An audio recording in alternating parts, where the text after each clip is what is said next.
Assalamualaikum warahmatullahi wabarakatuh. Halo semuanya, bertemu lagi dengan saya Bu Alfia dalam mata pelajaran Bahasa Indonesia. Nah, kali ini kita akan membahas apa ya kira-kira? Oke, kalau kemarin kita sudah masuk ke pembahasan ada kata berimbuhan, kata dasar, ya, kita juga mempelajari kata sapaan. Sekarang kita masuk ke majas personifikasi, di mana majas personifikasi ini masih masuk ke dalam kaidah kebahasaan teks deskripsi. Ya, kita belum beralih ke teks yang lain, masih membahas teks deskripsi. Nah, majas personifikasi ini kalian akan temukan di dalam teks deskripsi. Jadi kita bisa tahu ya, oh ternyata ini adalah teks deskripsi. Dari mana taunya? Salah satunya ada majas personifikasinya. Apakah kalian tahu majas personifikasi itu apa? Nah, nanti akan kita bahas lebih lanjut di pertemuan kali ini. Baik, sebelum kita masuk ke pengertian majas personifikasi, contoh-contohnya, kita harus tahu dulu payungnya. Ya, kita harus tahu dulu tentang majas. Apa sih itu majas gitu? Nah, majas adalah salah satu gaya bahasa untuk mendapatkan suasana dalam sebuah kalimat agar semakin hidup. Ya, jadi ketika kita membuat suatu teks, ada teks-teks yang di dalamnya itu memuat kaidah kebahasaan gaya bahasa. Supaya apa? Supaya teks itu terlihat semakin hidup, supaya orang tertarik gitu ya untuk membaca. Kalimatnya lebih menarik ya. Jadi setiap kali pembacanya itu membaca teks tersebut, maka pembaca akan terbawa atau mendapatkan suasana dalam membaca teks itu gitu ya. Jadi lebih berasa kalau misalnya ada gaya bahasa ini gitu. Nah, majas juga banyak ragamnya. Kita bisa lihat ya macam-macam majas. Jadi majas itu terbagi menjadi 4 ya. Yang pertama itu ada majas perbandingan. Nah, yang kedua itu ada majas sindiran. Yang ketiga itu ada majas pertentangan dan yang terakhir itu ada majas penegasan. Tapi karena kita hanya ingin membahas majas personifikasi, maka yang Bu Alfia akan bahas lebih detail atau lebih jelas dan rinci itu majas personifikasi saja. Gitu karena majas-majas yang lain itu tidak termasuk ke dalam kaidah kebahasaan teks deskripsi, ya. Nah, di majas perbandingan inilah yang nanti akan Bu Alfia beritahu terlebih dahulu sebelum kita masuk ke majas personifikasi. Di majas perbandingan itu ada metafora, ada personifikasi, ada litotes, dan ada hiperbola. Sebenarnya majas perbandingan ini paling banyak ya, paling banyak macamnya gitu. Namun keempat majas ini nih, dari metafora sampai hiperbola, itu yang banyak ditemukan di dalam sebuah teks bahasa Indonesia ya. Dari kelas 7, kelas 8, sampai nanti kalian kelas 9 gitu. Apalagi jika kalian itu belajar karya sastra, pasti gaya bahasa ini tuh masuk ya. Nah, untuk yang lain yang namanya masih asing tidak Bu Alfia masukkan ke dalam majas perbandingan meskipun ada gitu ya karena tidak terlalu dibahas di tingkat SMP. Tapi kalau kalian ingin mencari tahu itu silakan saja untuk menambah wawasan dan pengetahuan kalian gitu ya. Nah, lalu yang kedua itu ada majas sindiran. Majas sindiran itu ada ironi, ada sarkasme dan ada sinisme. Ya, kita tidak akan bahas lebih jauh karena kita akan kita akan belajar mengenai personifikasi saja gitu ya. Nanti jika di teks lain ada majas-majas yang tidak Bu Alfia jelaskan di sini, pasti akan dipelajari lebih dalam nanti ya, sesuai dengan teksnya. Nah, yang ketiga itu ada majas pertentangan. Majas pertentangan ini ada paradoks, ya, ada antitesis, ada kontradiksi interminis. Mungkin nama-namanya masih asing di telinga kalian, ya, karena memang majas pertentangan ini tidak terlalu banyak ada di teks bahasa Indonesia SMP, ya. Mungkin ada beberapa gitu ya, namun tidak diperjelas, ya. Nah, yang keempat itu ada majas penegasan. Nah, majas penegasan itu ada pleonasme, ada repetisi, ada retorika, dan ada klimaks. Ada beberapa teks yang pakai majas penegasan, ya.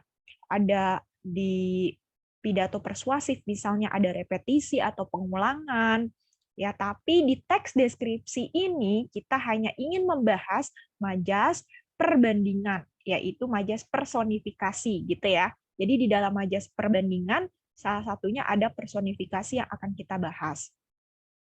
Nah, sebelum kita masuk ke majas personifikasi, kita harus tahu dulu nih, apa sih majas perbandingan gitu ya.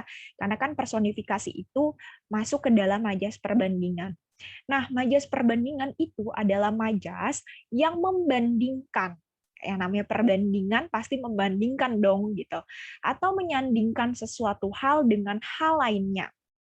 Ya, nanti kita akan lihat bagaimana sih dalam contoh kalimat itu gitu ya, membandingkannya tuh seperti apa gitu. Nah, di pengertian yang lain itu juga bisa diartikan sebagai kata-kata berkias, berarti bukan makna sebenarnya. Ya, kiasan itu bukan makna sebenarnya. Yang memunculkan perbandingan untuk membuat kesan atau pengaruh tertentu bagi yang mendengar atau membacanya. Yang namanya bukan makna sebenarnya pasti harus memiliki kesan tersendiri atau pengaruh gitu ya. Berarti nih ketika kita membaca sebuah teks, kita bisa tahu itu teks deskripsi atau teks yang lain gitu ya, karena memang ada gaya bahasa ini gitu. Nah, coba kita lihat majas perbandingan yang tadi yang sudah Bu Alfia bilang gitu ya, bahwa majas perbandingan itu ada metafora, ada litotes, ada hiperbola, dan ada personifikasi. Nah, sekarang kalian harus tahu dulu nih masing-masing pengertiannya. Bu Alfia tidak memperjelas secara rinci gitu ya masing-masing dari majas perbandingan karena kita hanya ingin belajar mengenai majas personifikasi saja, tapi untuk menginformasikan dan memberikan pengetahuan kepada kalian ya. Jadi Bu Alfia hanya memberikan pengertiannya saja, apa itu metafora, apa itu litotes, apa itu hiperbola, dan yang terakhir baru kita membahas personifikasi. Nah, metafora itu adalah majas yang memakai analogi atau perumpamaan terhadap dua hal yang berbeda. Ya, biasanya metafora ini pakai ungkapan. Ya, pakai ungkapan gitu. Misalnya saya mempunyai teman yang kutu buku di kelas ini. Nah, kata kutu buku itu punya makna yang berbeda gitu ya dengan makna sebenarnya. Berarti kutu buku bisa diartikan adalah orang yang paling pintar di kelas tersebut gitu. Nah, itu memakai perumpamaan. Lalu selanjutnya litotes. Litotes ini adalah majas yang menggunakan ungkapan penurunan kualitas untuk merendahkan diri. Ya, jadi dia tuh merendah gitu. Misalnya lagi berbicara gitu ya dengan teman, hey silakan mampir ke gubuk kami gitu. Padahal rumahnya tingkat 2, tapi dibilang gubuk.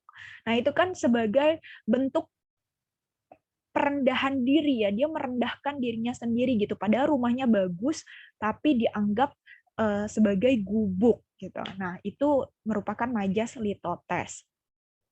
Selanjutnya itu ada hiperbola. Nah, hiperbola ini sering sekali kalian temukan jika kalian membaca novel, ya, atau buku-buku fiksi gitu. Karena hiperbola ini diartikan sebagai ungkapan yang berlebihan dan tidak masuk akal. Ya, jadi kalimatnya itu dilebih-lebihkan gitu, dilebay-lebayin bahasanya ya. Bahasa anak sekarangnya tuh dilebay-lebayin gitu. Terlalu berlebihan. Contohnya, misalnya Bu Alfia berbicara gitu ya dengan lawan bicara, lalu Bu Alfia cerita gitu, aku mau cerita dong misalnya gitu ya. Ketika aku melihat senyumannya, seakan dunia terasa milikku, misalnya gitu. Atau misalnya senyumannya membuat aku terpaku, atau misalnya senyumannya mengalihkan duniaku gitu. Nah, itu kan ungkapan-ungkapan yang berlebihan gitu ya. Jadi itu termasuk hiperbola gitu. Jadi dilebih-lebihkan. Nah, itu sering kalian temukan di dalam karya sastra fiksi biasanya ya. Atau di novel-novel fiksi gitu yang lebih banyak tidak nyatanya dibandingkan nyatanya gitu. Nah, terus selanjutnya personifikasi. Nah, personifikasi ini diartikan sebagai benda mati seolah-olah hidup atau dapat berbuat dan berperilaku gitu ya, atau berpikir layaknya manusia. Jadi ini benda mati. Bu Alfia punya pulpen misalnya. Nah, nanti di kalimat tersebut seolah-olah pulpen ini tuh hidup gitu atau dapat berbuat layaknya manusia. Ya, misalnya Bu Alfia padahal cuma ingin nulis ya. Lalu Bu Alfia kalimatnya seperti ini. Pulpen ini menari-nari di kertas. Nah, kata menari-nari, pulpen ini menari-nari di kertas. Bisa nggak pulpen menari?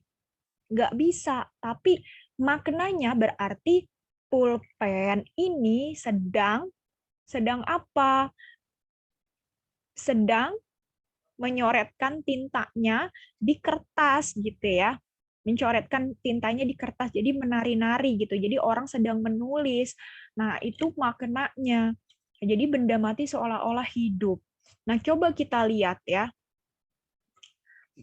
tentang pengertiannya, majas personifikasi tadi. Oke, tadi sudah Bu Alfia bilang bahwa pengertiannya adalah benda mati seolah-olah hidup atau dapat berbuat dan berpikir layaknya manusia.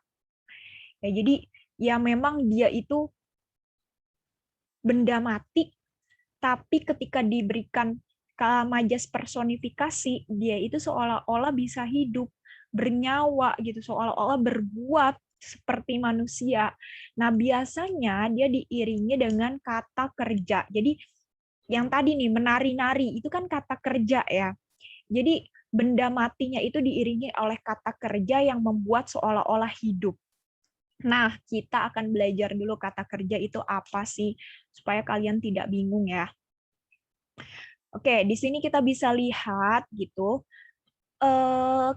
Kata kerja itu terbagi menjadi dua.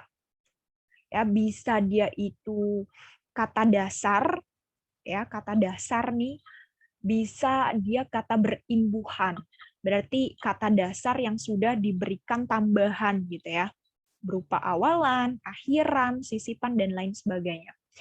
Nah, kalau kata dasar, kata kerja yang kata dasar gitu ya, belum diberikan imbuhan, contohnya itu ada pergi, ya, itu kan kata kerja ya. Pulang, tulis, terus tanya, baca, itu kan kata kerja. Baca, melakukan sesuatu gitu. Baca, dengar, terus makan. Ya, makan itu kata kerja gak? Ya kan? Kata kerja kan? Terus lari, itu kata kerja kan?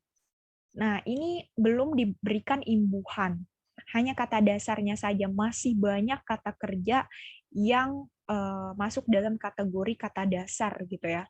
Nah, selanjutnya kata berimbuhan. Berarti kalau kata berimbuhan, kata dasar yang sudah diberikan tambahan seperti awalan me ya.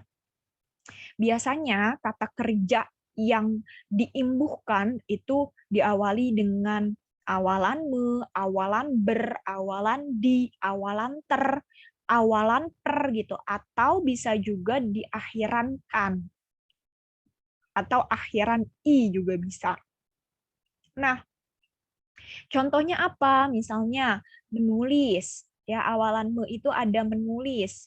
Berarti kan dia sedang melakukan kerjaan ya, sedang menulis gitu. Lalu membaca, berarti dia sedang melakukan aktivitas kan membaca, melihat gitu. Lalu awalan ber, ada berdiri, ada berlatih, ada berkuda.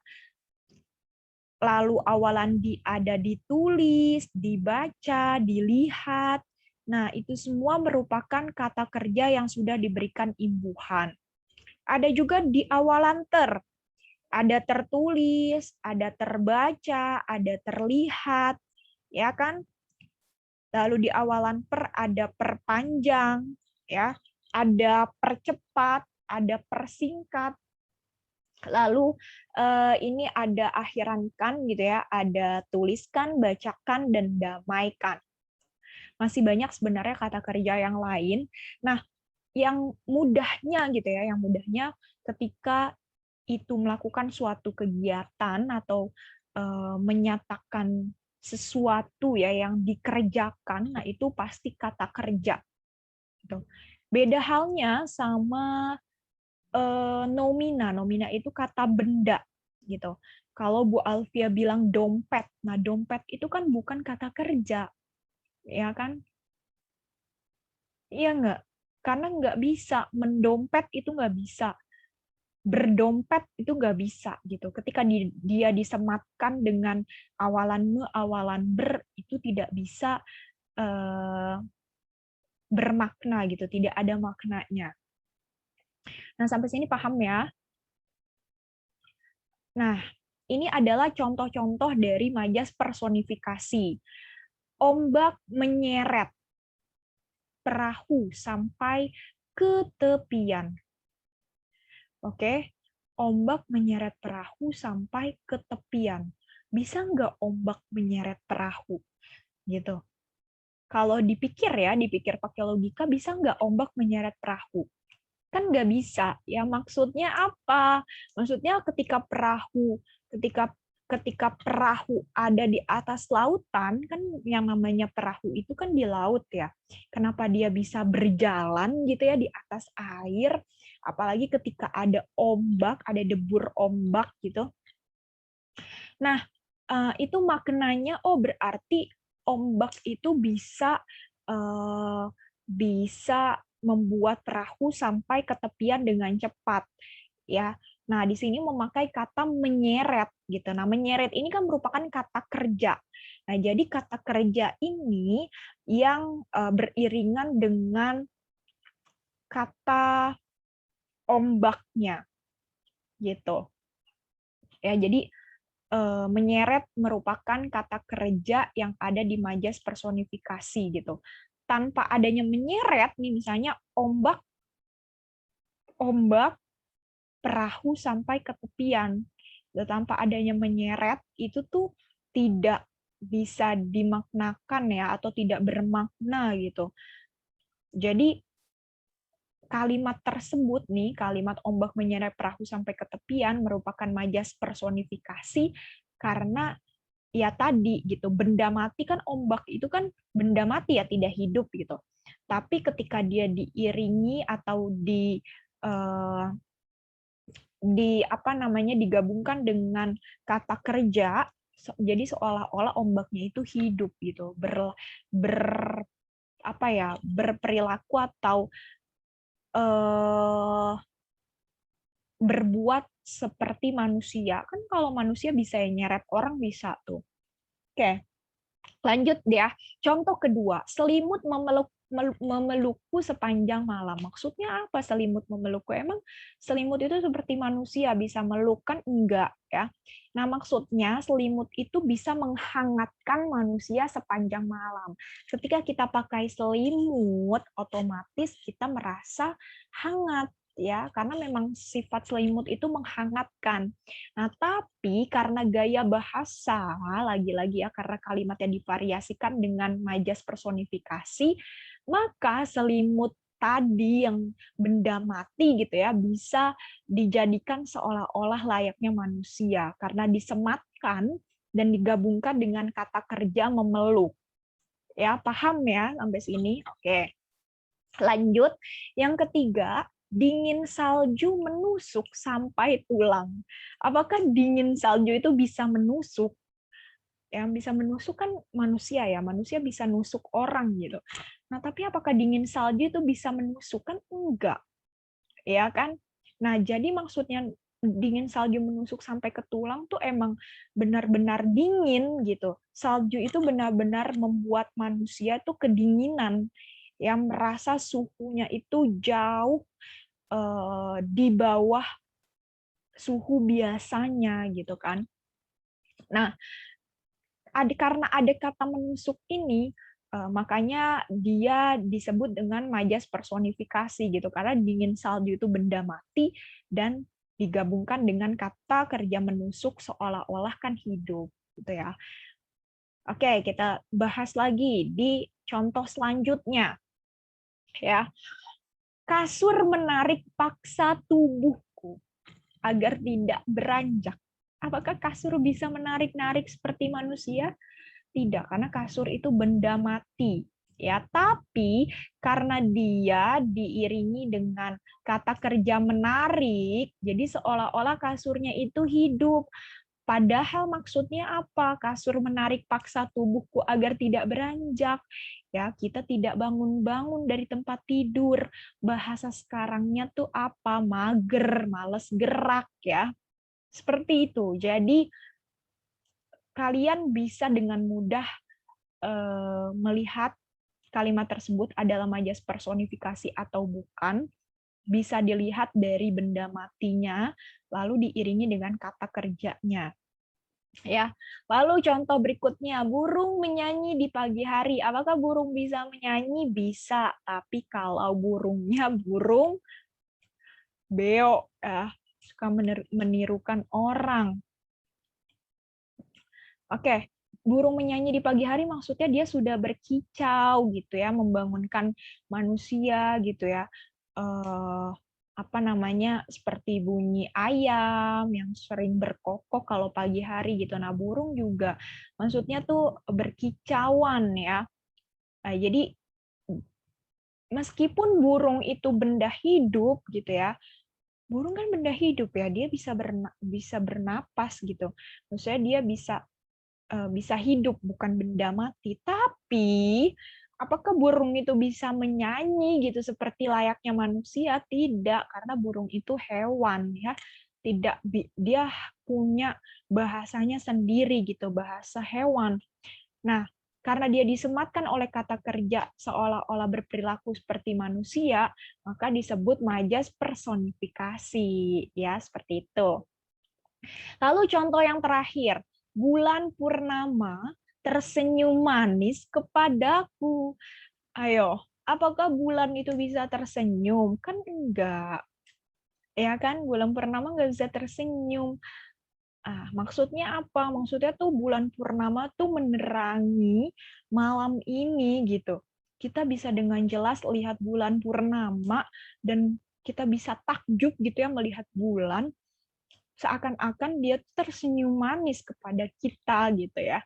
Jadi ketika ada kata tersenyum disematkan setelah benda mati ya, bulan purnama itu, maka disebut majas personifikasi. Nah, sampai sini sudah paham atau belum? Ada yang ingin ditanyakan atau tidak? Jadi sudah jelas ya, majas personifikasi itu menurut Bu Alfia mudah sekali. Karena kita bisa lihat ya kalimatnya, oh benda mati gitu. Benda mati seolah-olah hidup.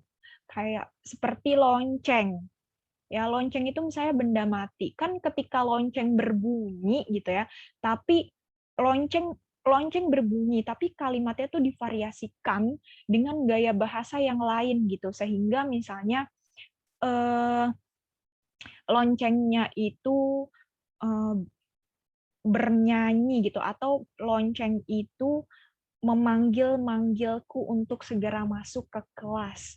Gitu. Maksudnya kan bunyi lonceng ya, udah bel masuk nih, kita harus masuk kelas, kan seperti itu ya.